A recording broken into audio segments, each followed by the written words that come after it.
அனைவருக்கும் வணக்கம். நீங்க பார்த்துட்டு இருக்கிறது கல்கரி நியூஸ். என்ன தீபிகா. நம்ம வந்து திரும்பவும் நம்மளோட செட்டப்க்கு வந்தாச்சு அழகா ஒரு ஃபார்மல்ல. என்ன வந்து ஒரு விஷயம் சொல்லணும். அண்ணாமலை அவர்களுடைய இந்த சென்னையில நடந்த எக்மோர்ல நடந்த பேரணி அப்படிங்கிறது சாதாரணமான ஒரு விஷயம் இல்லைங்க. ஒரு வார்த்தையில சொல்லி நல்லா நடந்துச்சுங்க அப்படின்லாம் சொல்ல முடியாது. இன்ஃபேக்ட் நான் வந்து அந்த பேரணி நடக்கிறதுக்கு கொஞ்சம் கொஞ்சம் ரொம்ப ரொம்பன்னு சொல்ல முடியாது, பட் கொஞ்சம் நியர்பைல தான் இருந்தேன்.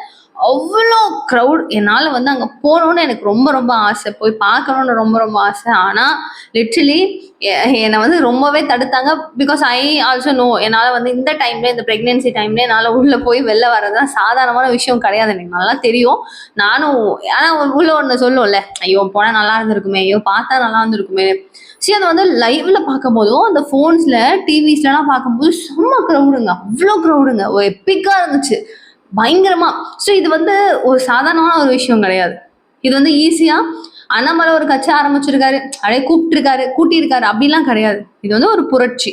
கன்ஃபார்மா தமிழக வெற்றி கழகம் எந்த அளவுக்கு ஒரு மாசான ஒரு டிரான்ஸ்ஃபர்மேஷன் கன்ஃபார்மா இங்க கொடுத்தாங்களோ இந்த அரசியல் களத்துல, அதே மாதிரி வி தி லீடர்ஸ் அப்படிங்கிற இந்த இயக்கம் கட்சியாக மாறிய பின்பு அண்ணாமலை அவர்களுடைய தலைமையில ஒரு பெரிய புரட்சி வெடிக்கும் அப்படிங்கிறதுல மாற்று கருத்து ஒரு துளி அளவு கூட கிடையாது.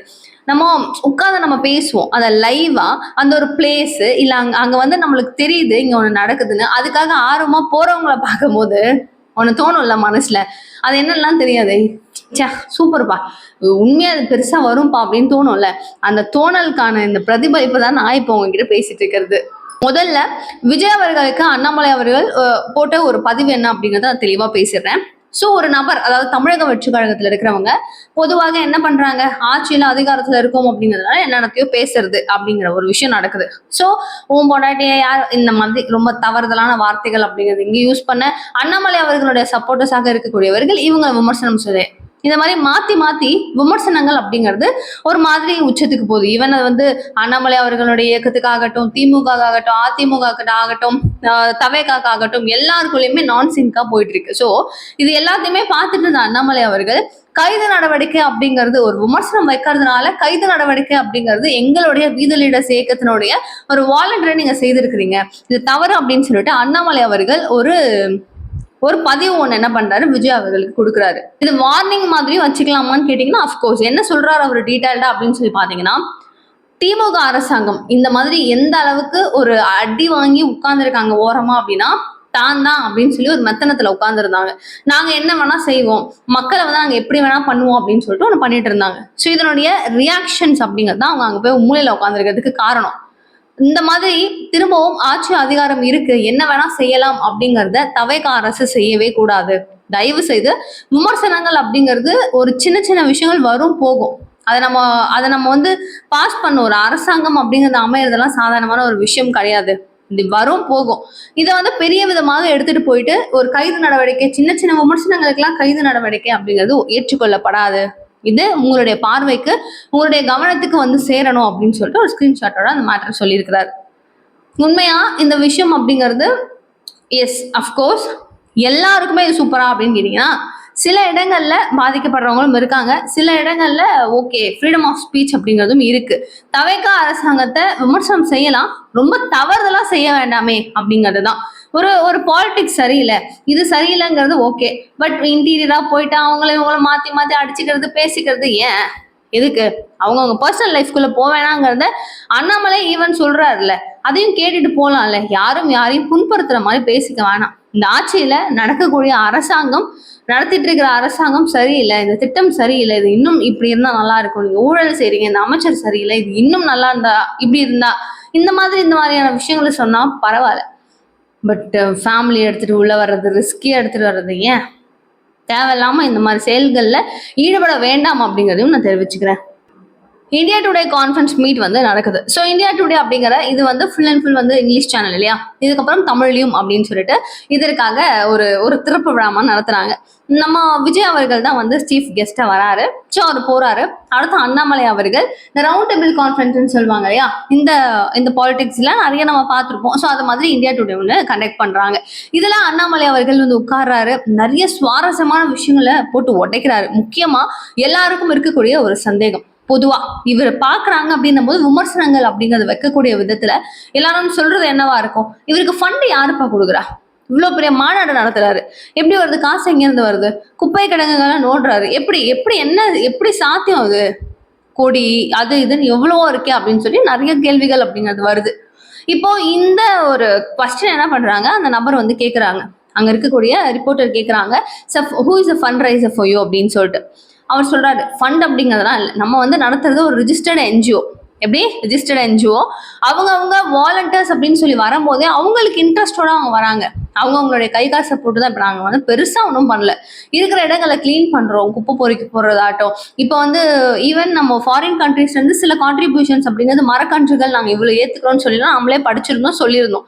ஸோ இந்த மாதிரி அங்கங்க இருந்து வந்து இந்த மாதிரி குட்டி குட்டி ஹெல்ப் அவங்க கை காசை போட்டு தான் இதெல்லாம் செய்யறாங்களே தவிர நம்மளுடைய கான்ட்ரிபியூஷன்ஸ், நம்மளுக்கு ஃபண்ட் அப்படிங்கிறதெல்லாம் கிடையாது.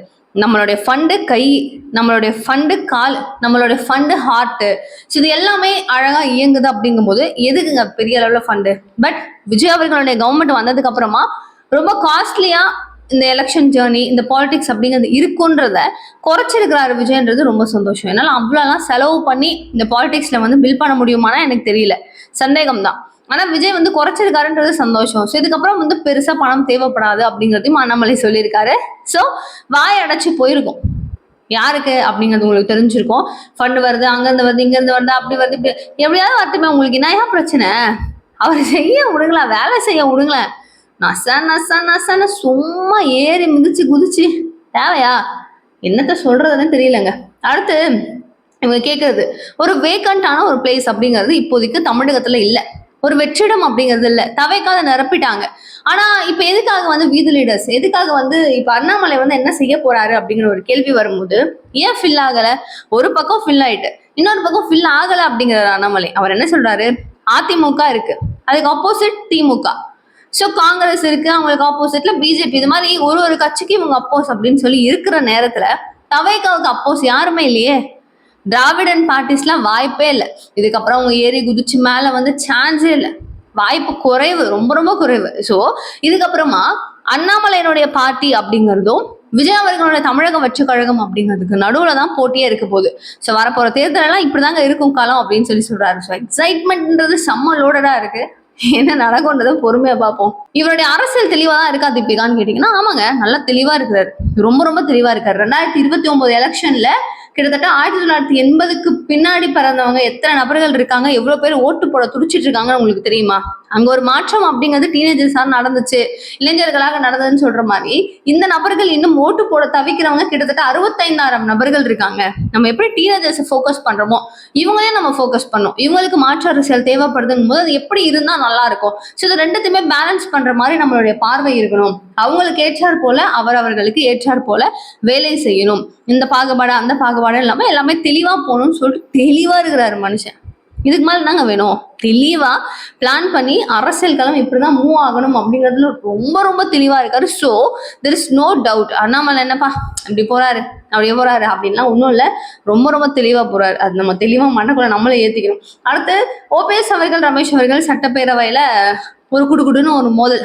ஓபிஎஸ்க்கு இப்பெல்லாம் பேச தெரியுமா அப்படின்னு நம்ம அங்கதான் பாக்குறோம். ஸோ ஒரு முதலமைச்சர் வராரு அப்படிங்கும்போது எழுந்து நிக்கணுங்கிற மாண்பு கூட தெரியல அப்படின்னு சொல்லிட்டு எதிர்கட்சி தலைவரை விமர்சனம் செய்ய, இவர் வந்து அப்படின்னு ஒரு மரபு எதுவுமே கிடையாது. நாங்க முதலமைச்சர் வராரு நாங்க நிக்கிறோம், அதே மாதிரி எதிர்கட்சி தலைவர் வராரு நீங்க நிக்கிறீங்களா அப்படின்னு சொல்லி கேட்கிறாரு. இந்த பதிலுக்கு அவங்களால பேச முடியல. ஆனா இவர் இப்படி பேசுவாருன்னு நம்மளால நம்ப முடியல. சரி, இது ஒரு பக்கம். அடுத்த விசிகா மாநாடு உளுந்தூர்பேட்டையில நடக்குது. பயங்கரமான ஒரு பப்ளிக் நான்சென்ஸ், பப்ளிக் டிஸ்டர்பன்சஸ் அப்படிங்கிறது இங்க எங்க மாநாடு கண்டக்ட் பண்ணாலும் நடந்துடும். பஸ் ஸ்டாண்ட் அடிக்கிறது, நொறுக்கிறது, அங்க ஓடுறது இங்க ஓடுறதுன்னு. முக்கியமா ரேம்ப் வாக் பத்தி சொல்லி ஆகணும். ஸோ விஜய் அவர்கள் வந்து ஒரு ரேம்ப் வாக் ஒன்று ஸ்டைல் வந்து காமிச்சாருங்க. ஸோ ஸ்டாலின் ஆப்வியஸா பண்ணாரு. அவர் எப்படி பண்ணாரு, அது எந்த மாதிரி வந்து ரீச் ஆச்சுன்றது நம்ம எல்லாருக்கும் தெரியும். சரி, ஓகே. இப்போ விசிகா பண்றாங்க பாருங்க, அதை வந்து பசங்க என்ஜாய் பண்றாங்க. உண்மையா சொல்லணும்னா வயசு பசங்க என்ஜாய் பண்ணுவாங்கன்னு சொல்லுவாங்களா, அந்த மாதிரி மேலே ஓடுறது, கீழே ஓடுறது, குதிக்கிறது, அதை தூக்கி இப்படி போடுறது, தே ஆர் என்ஜாயிங். ஆனா அது ரொம்ப சூப்பரா பக்காவா பந்தாவா இருந்தான்னு கேட்டீங்கன்னா சத்தியமா இல்லை. நம்ம உண்மையை சொல்லிடணும்ல. விசிகா மாநாடு போடுறாங்க. அந்த மாநாடு அப்படிங்கிறது அதுக்கு முன்னாடி ஆகாஷ் அவர்களுடைய விஷயம். என்னப்பா அந்த பையனுக்கு என்ன ஆச்சுன்னு தெரியலையே, போலீஸையே திரும்ப அடிக்கும் போது அவங்க என்னங்க பண்ணுவாங்க, வேற என்ன பண்ண முடியும், எஃப்ஐஆர் போட்டு தான் ஆவாங்க. நீங்க ஒண்ணு நடக்குது, வழியை மாற்றுப்பாதையில போங்கன்னு சொன்னா போயிடணும்ல. வேற என்ன பண்ண முடியும்? நம்ம இதெல்லாம் அட்ஜஸ்ட் பண்ணி தான் போகணும். இல்ல சார், என்ன சார்ன்னு சொல்லி அங்கேயே ஒரு பேச்சுவார்த்தையை நடத்திருக்கலாம் அமைதியா. எதுவும் இல்லாம அவரு சும்மா போப்பான்னு சும்மா அடிக்க கையோங்கிறத அடிச்சா இவர் எப்படி இருக்கும்? தப்பு தானே. ஸோ இதனுடைய பேக்ரவுண்ட் ஃபயர் அப்படிங்கிறது என்னெல்லாம் நடக்கும்ன்றத பொறுமையா பார்ப்போம். அடுத்து இந்த பந்தா, இந்த கோஷ்டிலாம் சொன்னேன் இல்லையா? ஸோ இந்த வாக்கு அது இதுன்னு சொல்லிட்டு செம்ம க்ரௌடா திருமாவளவன் அவர்களாலே மூச்சு விட முடியல, மூச்சு முட்ட ஆரம்பிச்சிருச்சு. டே நான் செத்துருவோம் போல, என்னை விட்டுருங்கிறாரு அப்பான்னு சொல்லிட்டு கதற ஆரம்பிக்கிறாரு அவரு. திருமாவளவன் அவர்கள் முக்குறாரு, திணறாரு, என்னென்னவோ ட்ரை பண்றாரு. பட் ஹி காண்ட், முடியல அவரால், ஒண்ணுமே பண்ண முடியல. அவருக்கு தெளிவா புரிஞ்சிருச்சு. சரி ஓகே, இன்னும் நம்ம கொஞ்ச நேரம் விட்டா இங்க நம்ம வந்து கரூர்ல எப்படி ஒரு பெரிய அளவுல ஒரு சேதாரம் நடந்துச்சோ அதே மாதிரி நம்ம பெரியும் இங்க ஆக்கி விட்டுருவாங்க. நம்ம ஏதாவது ஒண்ணு பண்ணணும், எஸ்கேப் ஆயிடணும். அங்க உயிரிழப்பு 41ன்றது பெரிய விஷயம். இவ்வளோ பெரிய கஷ்டங்கள் துரதிருஷ்டங்கள்லாம் தாண்டி வந்துட்டோம். இந்த இடத்துல அது நடந்துடவே கூடாது அப்படின்றத சுதாரிச்சுக்கிட்டு மூச்சு திணற ஆரம்பிக்குது. பேசலாம்னு நினைக்கிறாரு, முடியல அவரால், கிளம்பிட்டாங்க அந்த பிளேஸ்ல இருந்தே. ஒரு தலைவர் வந்து நீங்க பேச கூட விட மாட்டீங்க, என்னங்க தொண்டர், நான் அப்படி கண்ணால பார்த்தா என் தொண்டர்கள் அமைதி ஆயிடுவாங்கன்னு சொன்னவங்களே இதானா அப்படின்னு பல நபர்கள் கேட்டுட்டு இருக்காங்க. பதில் தெரிஞ்சுன்னா கமெண்ட் பாக்ஸில் சொல்லுங்க. இந்த மாதிரி நிறைய அப்டேட்ஸ் உடனுக்குடன் தெரிஞ்சுக்கிறதுக்கு சேனலை சப்ஸ்கிரைப் பண்ணிக்கோங்க. தேங்க்யூ ஸோ மச் ஃபார் வாட்சிங் திஸ் வீடியோ. பாய்.